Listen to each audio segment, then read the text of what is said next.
Hello दोस्तों, current affairs concepts में आपका स्वागत है। और आज हम बात करेंगे भारतीय मूल की अनीता आनंद की, जो कनाडा में नई रक्षा मंत्री बनी है। ठीक है, ये उनकी तस्वीर है। तो हाल ही में कनाडा में यानी कि सितंबर 2021 में वहां पर मध्यावधि चुनाव हुए थे। ठीक है, और उसके बाद अक्टूबर 2021 में अभी हाल में ही वहां पर नई कैबिनेट का गठन किया गया है और उस कैबिनेट में अनीता आनंद को कनाडा का नया रक्षा मंत्री नियुक्त किया गया है। ठीक है, इनके अलावा दो और भारतीय मूल के राजनेताओं को कनाडा में कैबिनेट में शामिल किया गया, उनकी चर्चा हम आगे करेंगे। ठीक है, तो सितंबर 2021 में हुए मध्यावधि चुनाव में जस्टिन ट्रूडो की लिबरल पार्टी के सत्ता में लौटने के बाद बड़े सैन्य सुधारों के आह्वान के एक माह बाद यह नियुक्ति हुई है। ठीक है, अनीता आनंद लंबे समय से रक्षा मंत्री रहे भारतीय मूल के ही हरजीत सज्जन की जगह लेंगी। उनकी जगह पे इनको नया रक्षा मंत्री बनाया गया है। अनीता आनंद कैबिनेट में शामिल होने वाली पहली हिंदू मंत्री भी हैं, हिंदू समुदाय से आने वाली पहली मंत्री हैं कनाडा की। ठीक है, हरजीत सज्जन को अंतर्राष्ट्रीय विकास एजेंसी का मंत्री बनाया गया है, जो पहले डिफेंस मिनिस्टर थे कनाडा के। ठीक है, अनीता 2019 में पहली बार सांसद बनी थी और रक्षा मंत्री बनने से पहले वह कोरोना महामारी के दौरान प्रोक्योरमेंट मिनिस्टर के रूप में काम कर चुकी हैं। ठीक है, कनाडा की संसद के लिए इस बार जो सितंबर 2021 में मध्यावधि चुनाव हुए हैं, तो उनमें 17 भारतीय मूल के लोग निर्वाचित हुए हैं। तो इसके बाद जो नई कैबिनेट बनी है उसमें हरजीत सज्जन, अनीता आनंद के अलावा भारतीय मूल के कमल खेड़ा को भी शामिल किया गया है और उन्हें वरिष्ठ नागरिकों के लिए मंत्री बनाया गया है। कनाडा में अगर भारतवंशी और सिख समुदाय की बात करें तो कनाडा की आबादी लगभग 3,76,00,000 है। इनमें से 10 लाख से कुछ अधिक कनाडा में भारतीय हैं। ठीक है, रजिस्टर्ड जो भारतीय हैं, यानी कि कुल आबादी में तकरीबन 2.7% जो वहाँ के लोग हैं वो सीधे रूप में भारतीय मूल से हैं। ठीक है, इन भारतवंशियों में 5 लाख से अधिक सिख समुदाय से संबंधित है।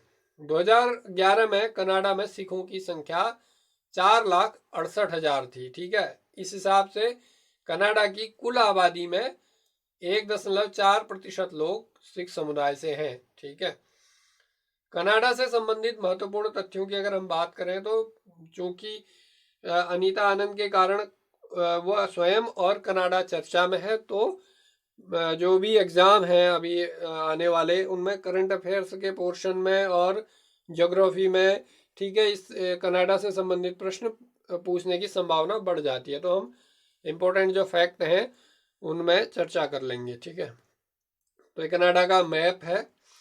ठीक है, इसके उत्तर में आर्कटिक ओशन है और पूर्व में अटलांटिक ओशन है और पश्चिम में प्रशांत महासागर है। ठीक है, इसकी राजधानी की बात करें तो राजधानी कहाँ है? ओटावा है कनाडा की।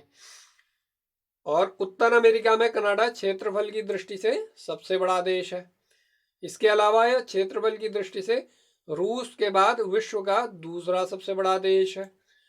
कनाडा का भौगोलिक विस्तार, जैसे हमने पहले चर्चा की, पूर्व में अटलांटिक महासागर, उत्तर में आर्कटिक महासागर और पश्चिम में उत्तरी प्रशांत महासागर तक है। ठीक है, कनाडा विश्व में यूरेनियम का दूसरा सबसे बड़ा उत्पादक देश है। ठीक है, और कनाडा का जो मॉन्ट्रियल शहर है वह कागज उद्योग का महत्वपूर्ण क्षेत्र है। अखबारी कागज के उत्पादन के क्षेत्र में कनाडा का विश्व में अग्रणी स्थान है और यहाँ इसी मॉन्ट्रियल शहर में अंतर्राष्ट्रीय नागर विमानन संगठन ICAO का मुख्यालय भी है। ठीक है, और ओजोन परत को नुकसान पहुंचाने वाले विभिन्न पदार्थों के उत्पादन तथा उपभोग पर नियंत्रण के उद्देश्य से, यानी कि उन पर रोक लगाने के उद्देश्य से 16 सितंबर 1987 को मॉन्ट्रियल शहर में ही एक प्रोटोकॉल पर हस्ताक्षर किए गए थे।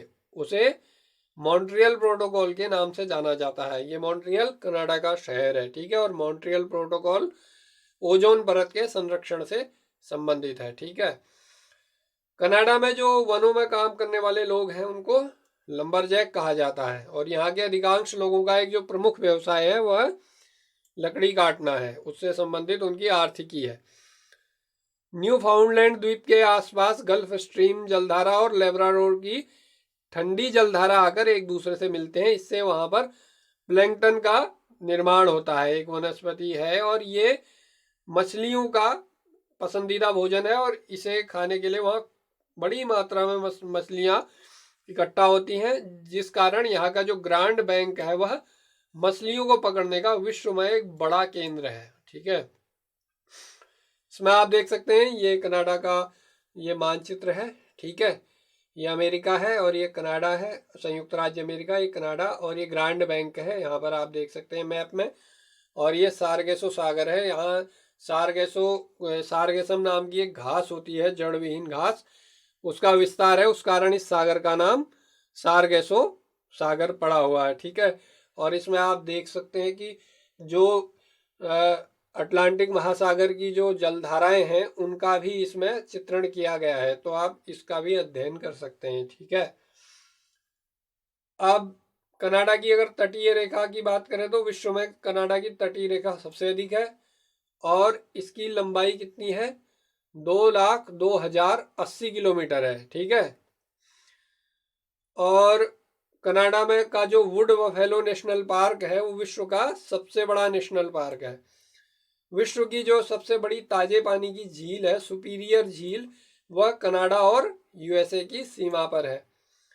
कनाडा के अगर हम पॉलिटिकल सिस्टम की बात करें तो वहां पर क्या है, संवैधानिक राजतंत्र है जिसमें 10 प्रांत और 2 प्रदेश शामिल हैं। ठीक है, कनाडा एक संघीय संवैधानिक राजतंत्र है जिसकी औपचारिक अध्यक्षता कौन करती है, ब्रिटिश महारानी एलिजाबेथ द्वितीय करती हैं। ठीक है, ये कॉमनवेल्थ का मेंबर है कनाडा। ठीक है, तो क्वीन जो एलिजाबेथ है वो इंग्लैंड की रानी है, लेकिन कनाडाई रानी के रूप में वह कनाडा के संविधान का भी हिस्सा है। ठीक है, इसलिए कनाडा में रानी की स्थिति राष्ट्रमंडल में गवर्नर जनरल और उपराज्यपाल द्वारा प्रांत में दर्शाई जाती है। ठीक है, यानी कि वहां की जो औपचारिक प्रमुख हैं वह रानी है, ब्रिटिश महारानी, लेकिन उनके द्वारा जो नियुक्त वॉयस रॉय है, गवर्नर जनरल है, वो वहां पर